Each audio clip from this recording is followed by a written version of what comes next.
তব কথামৃতম তপ্ত জীবনম কবিভিরীরিতম কলমশাপহম শ্রবণমঙ্গলম শ্রীমদাততম ভুবি গৃহণন্তি ये ভুরিদা জনাঃ।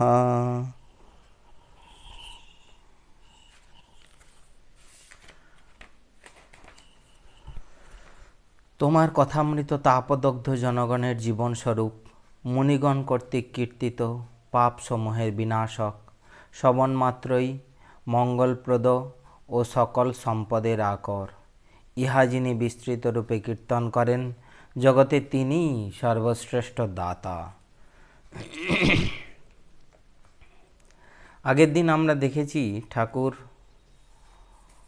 ভক্তি আর জ্ঞান নিয়ে কত কথা বলেছেন, কিন্তু জ্ঞানের কথা বলেছেন, কিন্তু ভক্তির উপরে খুব বেশি জোর দিয়েছেন। তৃতীয় পরিচ্ছেদে আমরা দেখেছি যে ভক্তির তম যার হয় তার বিশ্বাস জ্বলন্ত, ঠাকুর বলছেন। তারপর বলছেন তমগুণকে মোড় ফিরিয়ে দিলে ঈশ্বর লাভ হয়। সেটা কি? ভক্তির তম হয়।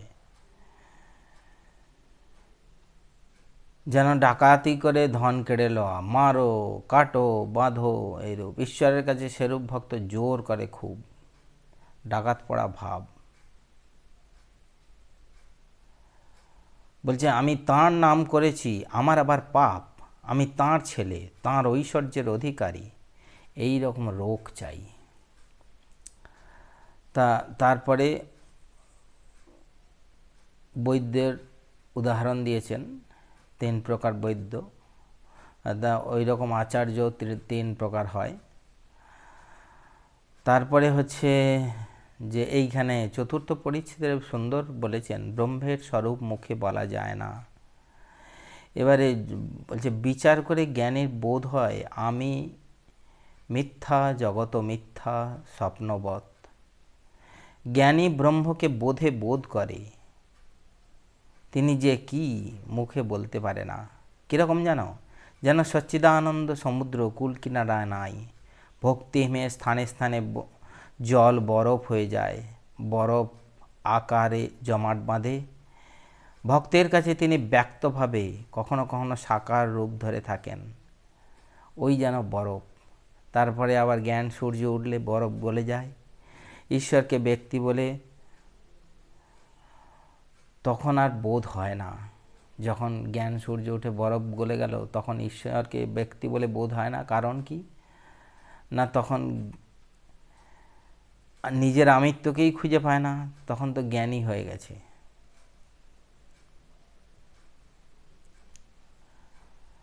কে বলবে? যিনি বলবেন তিনিই নাই, তার আমি আর খুঁজে পান না। বিচার করতে করতে আমি টামি আর কিছুই থাকে না, পেঁয়াজের খোসার মতো। ছাড়াতে ছাড়াতে ছাড়াতে ছাড়াতে শেষকালে সাদা পুরো খোসা, তারপরে কিছুই খুঁজে পাওয়া যায় না। যেখানে নিজের আমি খুঁজে পাওয়া যায় না, আর খোঁজেই বা কে? বলছে ব্রহ্মের সঙ্গে এক হয়ে যায়। নুনের পুতুল সমুদ্রে নুন মাপতে গিয়ে সমুদ্রের জলের সঙ্গে এক হয়ে গেল। পূর্ণ জ্ঞানের লক্ষণ, পূর্ণ জ্ঞান হলে মানুষ চুপ হয়ে যায়। বলছে কলসি জলে ডোবালে যখন ভর্তি হয় তখন শব্দ হয়, যখন জল কলসির ভিতরে আর বাইরে সমান হয়ে যায় তখন আর কোনো শব্দ থাকে না। পণ্ডিতরা ফড়র ফড়র করে তর্ক করে, শেষে চুপ হয়ে যায়। এই কলসির জল তারপরে বলেছেন। এরকম ঠাকুর অনেক রকম উদাহরণ দিয়েছেন। লুচির উদাহরণ দিয়েছেন, গরম তেলে লুচি পড়লে খুব শব্দ হয়, কিন্তু লুচি যখন ভাজা হয়ে যায় তারপরে আর কোনো শব্দ নাই। বলছেন আমি মলে ঘুচিবে জঞ্জাল, হাজার বিচার করো, আমি কিছুতেই যেতে চায় না। এতক্ষণ আমি কিভাবে যায় বলছেন, আর কিভাবে ব্রহ্মজ্ঞান হয় বলছেন, কিন্তু তারপরে বলছেন আমি কিছুতেই যেতে চায় না। সেই জন্য ভক্তিকেই জোর দিয়েছেন। ভক্তের পক্ষে সগুণ ব্রহ্ম, তিনি সগুণ। একজন ব্যক্তি হয়ে রূপ হয়ে দেখা দেন, তিনি প্রার্থনা শুনেন, তোমরা যে প্রার্থনা করো তাকেই করো। তোমরা বেদান্তবাদী নও, জ্ঞানী। এই তোমরা বেদান্তবাদী নও, জ্ঞানী নও, তোমরা ভক্ত। সাকার রূপ মানো আর না মানো এসে যায় না। ঈশ্বর একজন ব্যক্তি বলে বোধ থাকলেই হলো। এইটা খুব বেশি জোর দিয়েছেন। আমরা দেখব এর পরেও ঠাকুর ভক্তির উপরে জোর দিচ্ছেন। পঞ্চম পরিচ্ছেদ। ভক্তা ত্বনন্যয়া শক্য অহমেবং বিধোর্জুন জ্ঞাতুং দ্রষ্টুং চ তত্ত্বেন প্রবেষ্টুং চ পরন্তপ। বলছে পরন্তপ অর্জুন অনন্যয়া ভক্তা তু এবং বিধঃ অহং তত্ত্বেন জ্ঞাতুং দ্রষ্টুং প্রবেষ্টুং চ শক্যঃ। হে পরন্তপ অর্জুন, অনন্য ভক্তি দ্বারাই ঈদৃশ আমি স্বরূপত জ্ঞাত হই। অনন্য ভক্তি দ্বারাই ঈদৃশ আমি স্বরূপত জ্ঞাত হই এবং ভক্তগণ ঐকান্তিক ভক্তি বলে আমাকে দর্শন ও আমাতে অভিন্নভাবে প্রবেশ করতে সমর্থ হয়। ঈশ্বর দর্শন, এখানেও ভক্তির উপরে কতটা জোর দিচ্ছেন এই শ্লোকে। গীতার এই শ্লোকটা দিয়েছেন মাস্টারমশাই। ঈশ্বর দর্শন সাকার ও নিরাকার। একজন ব্রাহ্মভক্ত জিজ্ঞাসা করিলেন, মহাশয়, ঈশ্বরকে কি দেখা যায়? যদি দেখা যায় দেখতে পাই না কেন? শ্রী রামকৃষ্ণ, হ্যাঁ, অবশ্য দেখা যায়। সাকার রূপ দেখা যায়, আবার অরূপও দেখা যায়। তা তোমায় বুঝাবো কেমন করে? ব্রাহ্মভক্ত, কি উপায়ে দেখা যেতে পারে? শ্রী রামকৃষ্ণ, ব্যাকুল হয়ে তাঁর জন্য কাঁদতে পারো? লোকে ছেলের জন্য, স্ত্রীর জন্য, টাকার জন্য এক ঘটি কাঁদে, কিন্তু ঈশ্বরের জন্য কে কাঁদছে? যতক্ষণ ছেলে চুষি নিয়ে ভুলে থাকে, মা রান্নাবান্না বাড়ির কাজ সব করে। ছেলের যখন চুষি আর ভালো লাগে না, চুষি ফেলে চিৎকার করে কাঁদে, তখন মা ভাতের হাঁড়ি নামিয়ে দূর করে এসে ছেলেকে কোলে লয়। ব্রাহ্মভক্ত, মহাশয়, ঈশ্বরের স্বরূপ নিয়ে এত নানা মত কেন? কেউ বলে সাকার, কেউ বলে নিরাকার, আবার সাকারবাদীদের নিকট নানা রূপের কথা শুনতে পাই। এত গণ্ডগোল কেন? শ্রীরামকৃষ্ণ, যে ভক্ত যে রূপ দেখে সে সেই রূপ মনে করে। বাস্তবিক কোনো গণ্ডগোল নাই।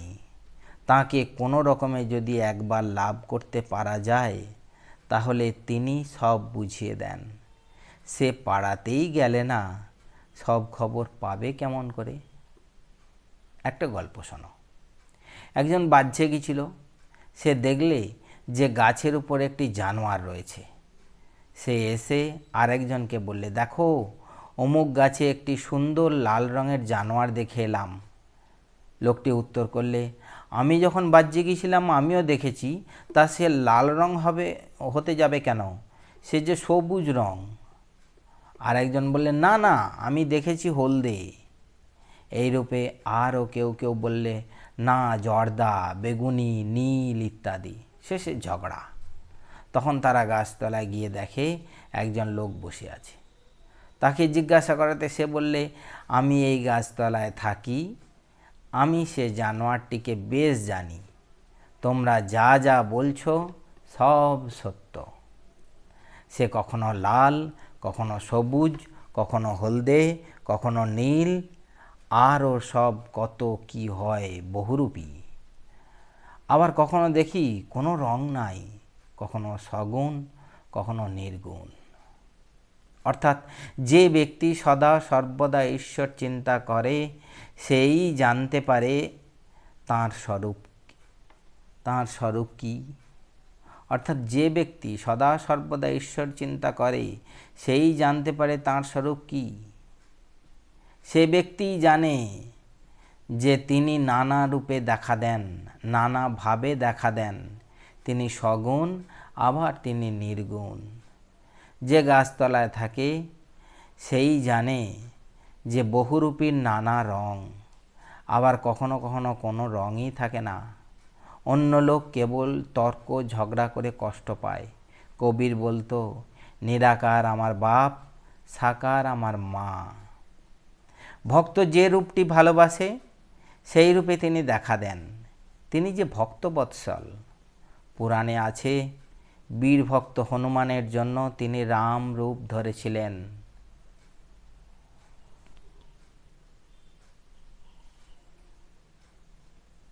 কালী রূপ ও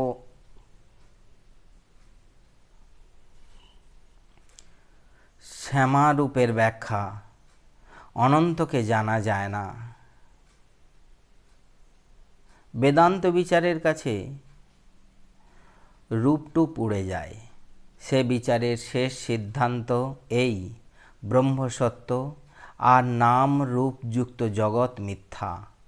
যতক্ষণ আমি ভক্ত এই অভিমান থাকে, ততক্ষণই ঈশ্বরের রূপ দর্শন আর ঈশ্বরকে ব্যক্তি বলে বোধ সম্ভব হয়।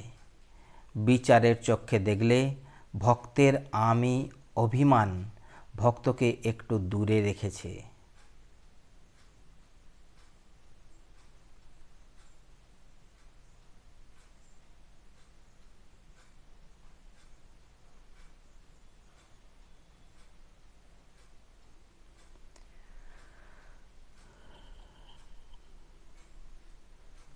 যতক্ষণ আমি ভক্ত এই অভিমান থাকে, ততক্ষণই ঈশ্বরের রূপ দর্শন আর ঈশ্বরকে ব্যক্তি বলে বোধ সম্ভব হয়।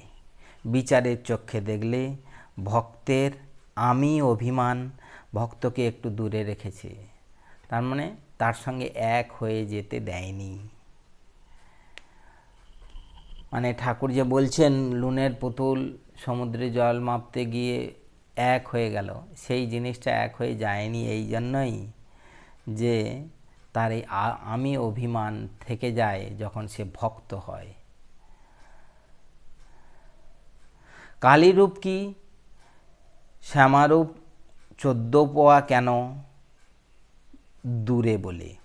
দূরে বলে সূর্য ছোট দেখায়, কাছে যাও তখন এত বৃহৎ দেখাবে যে ধারণা করতে পারবে না। আবার কালীরূপ কি শ্যামারূপ শ্যামবর্ণ কেন? সেও দূরে বলে। যেমন দিঘির জল দূর থেকে সবুজ, নীল বা কালো বর্ণ দেখায়, কাছে গিয়ে হাতে জল তুলে দেখো কোনো রঙই নাই। আকাশ দূরে বলে নীল বর্ণ, কাছে দেখো কোনো রং নাই। তাই বলছি, বেদান্ত দর্শনের বিচারে ব্রহ্ম নির্গুণ। তাঁর কি স্বরূপ তা মুখে বলা যায় না, কিন্তু যতক্ষণ তুমি নিজে সত্য, ততক্ষণ জগৎও সত্য।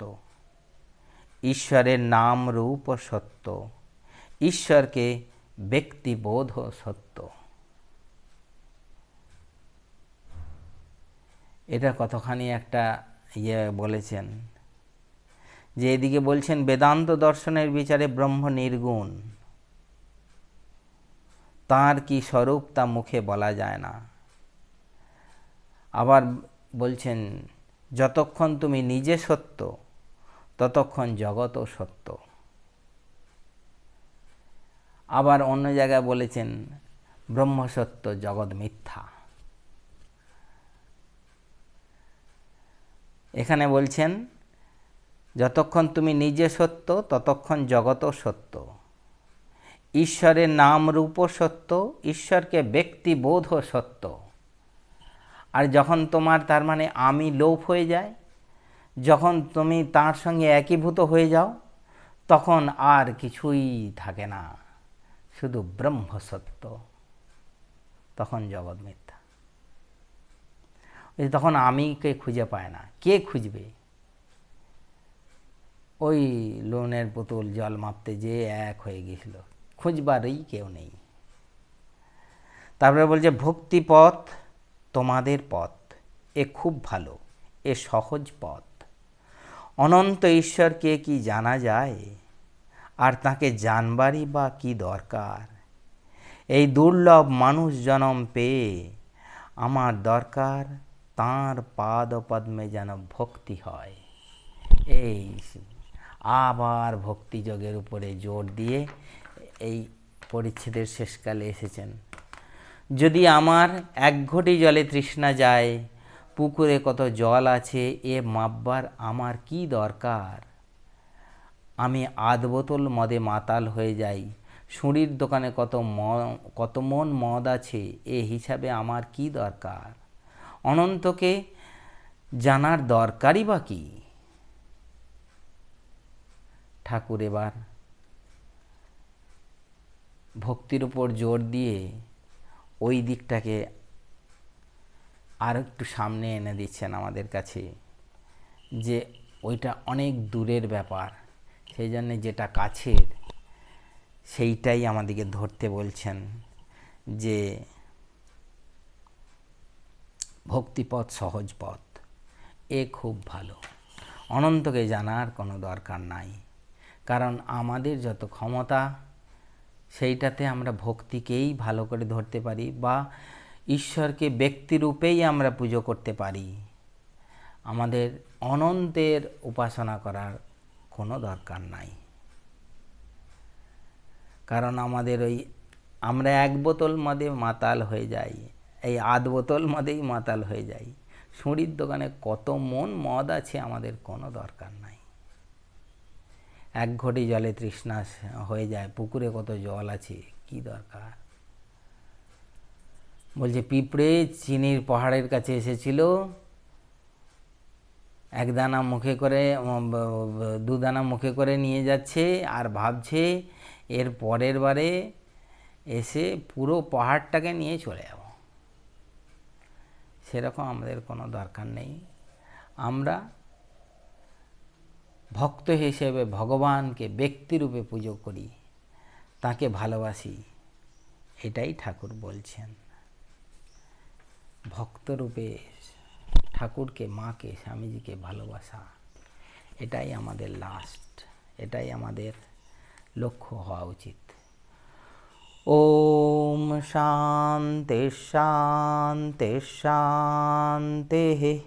হরি ওম তৎসৎ। শ্রীরামকৃষ্ণার্পণমস্তু।